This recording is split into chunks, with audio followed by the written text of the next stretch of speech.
from coming here from the Pacific Northwest or the Midwest. Here's the 0-2 to Vinny, and he swings and hits a fly ball shallow left field. Arozarena is coming up. He makes a sliding attempt, and the ball drops and rolls behind him, and Vinny will slide into second base with a 2-out bloop double. So that, ladies and gentlemen, is baseball. India hits it right on the nose for an out. Junior hits it right on the nose for an out. Vinny hits a pop-up to shallow left and gets a double. There are only 3 other fan bases I can think of. That's what I like.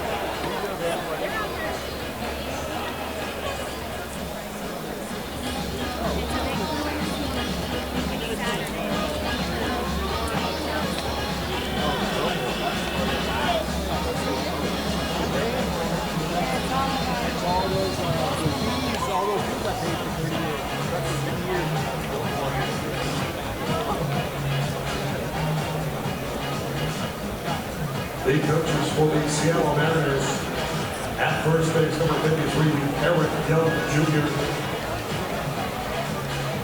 And at third base, 45, Christopher Negro.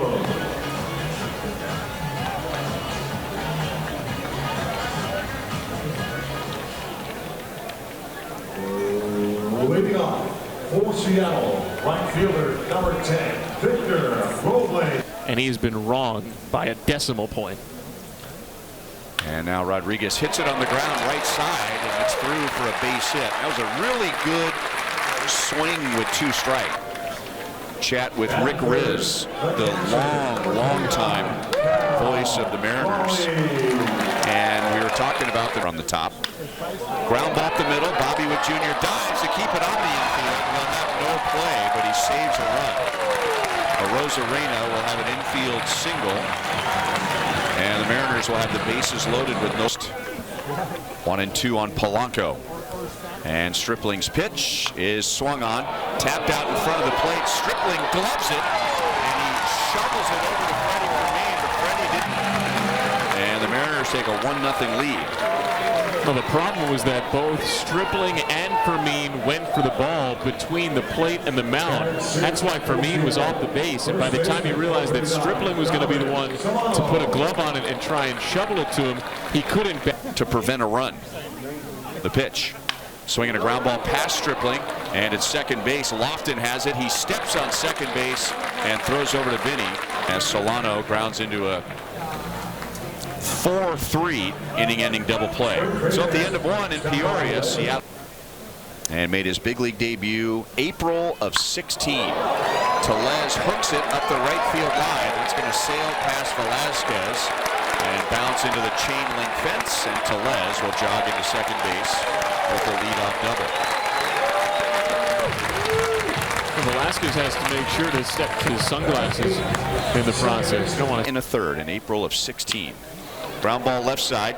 Biggio doesn't field it cleanly. The ball ricochets off of his glove and rolls out into shallow left field. Bobby Witt Jr. has to go get it. Pitching to some bad luck.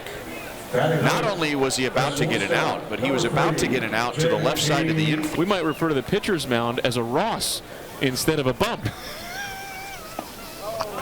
Called third strike. Down goes Crawford. Well, I don't know if I would have admitted that that's what I was thinking about on the air, but I give you credit for putting yourself out there. I just want to be honest. Yeah. I'm thinking, do we call it a bump because of Bumpus Jones and his no-hitter? Maybe. Who knows? Maybe. You could probably Google that and figure out why it's called the. Or understood that it was a thing that was going to happen. Robles swings and hits a fly ball shallow right near the line. Velasquez is in. It drops fair. Everybody moves up one base. And for a second straight inning, Seattle, not only are managers more apt to take someone out if they have a no-hitter, but here's the pitch to Rodriguez, and that's swung on and pounded deep into left field. India turns, and that's going to land on the grass.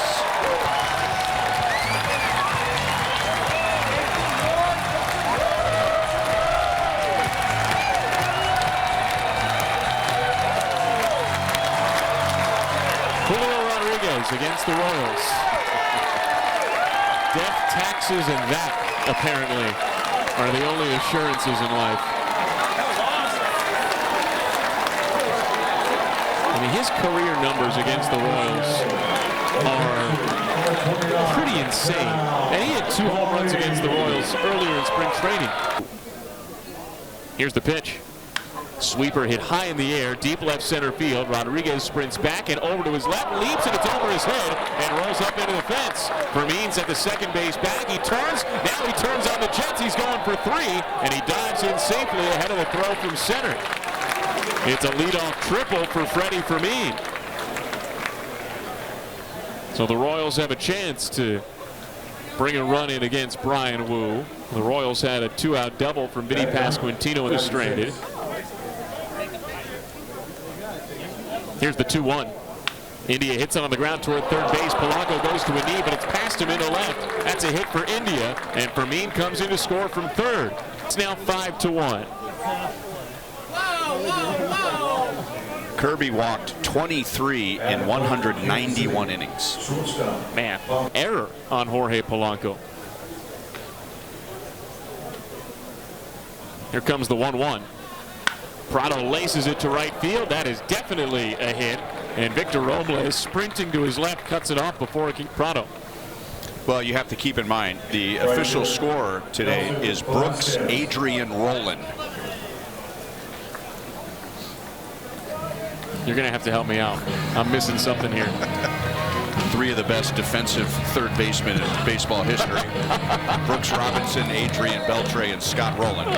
Here I was thinking, man, of the 2024 season. The 0-1. Velasquez hits it off the end of the bat, a little spinner to the right side. Moore scoops it up, tries a backhand flip, thinks better of it, and holds on to the baseball. It's an infield single for Nelson Velasquez. Nick Prado goes over to second. Third baseman.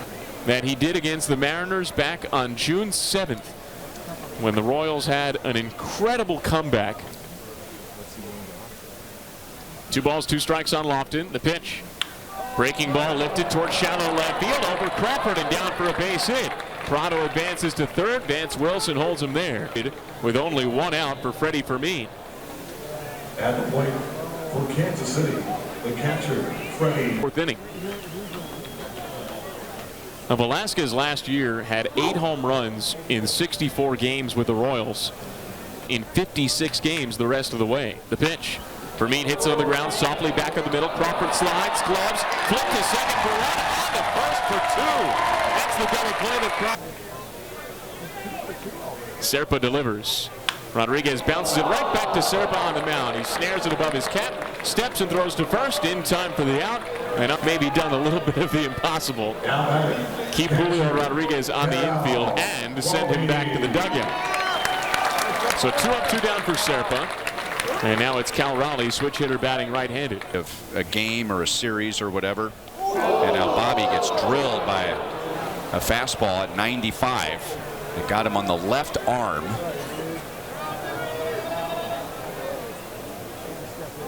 He is on his feet, bending over at the waist in the right-hand hitter's batter's box. Matt Quatrero is out.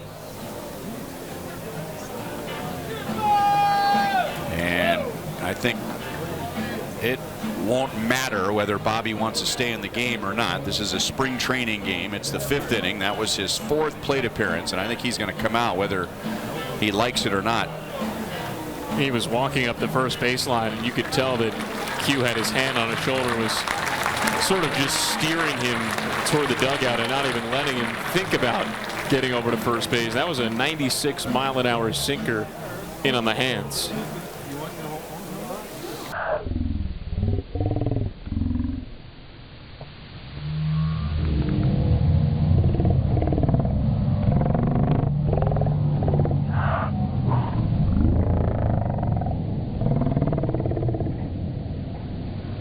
It is almost entirely cloudy in Peoria.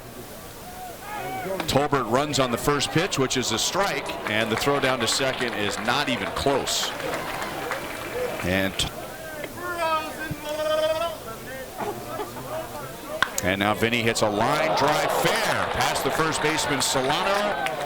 He has his arms and his hands up above his head, and apparently the ball got wedged to Seattle leading. And Vinny has his second double of the day.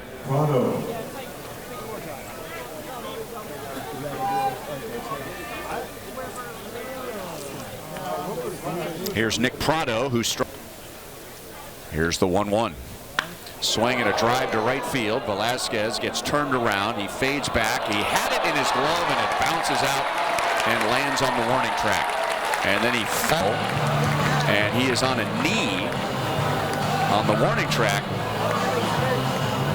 He may have rolled his ankle or pulled a muscle. He's still down on a knee.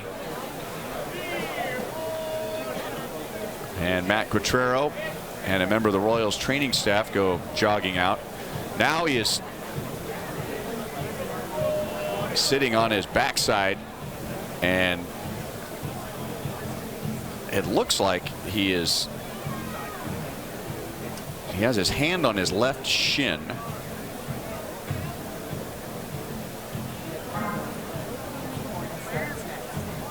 Maybe his calf.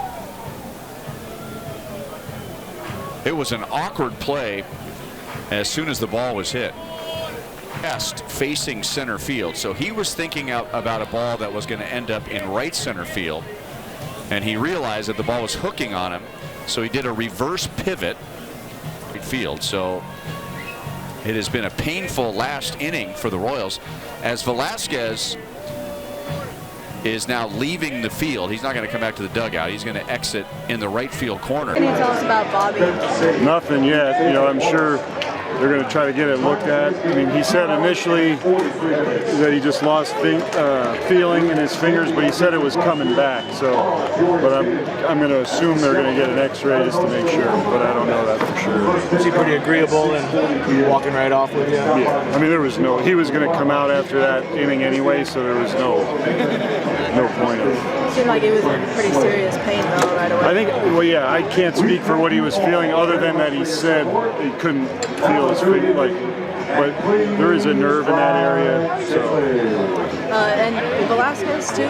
He cramped up, he said, in his calf. Right calf? Yeah, so, I mean, the rule is if I have to go out that far, he's got to come out of the game, so. It's fair rule. Yeah. Will he get any more, will he get testing done? Or I mean, you know, I have had no communication with KT or anything, but I would imagine for a cramp. We just, you know, you see it in a regular season, might be able to work it out a little, but we just didn't have the time for that right there. What do you think of Sam Long came back out there? Yeah, I mean, you know, Sammy threw the ball well in the inter-squad or the minor league game the other day, and so he feels good. It's nice to see him back out there. Zerpa, take away from his? A couple good change-ups.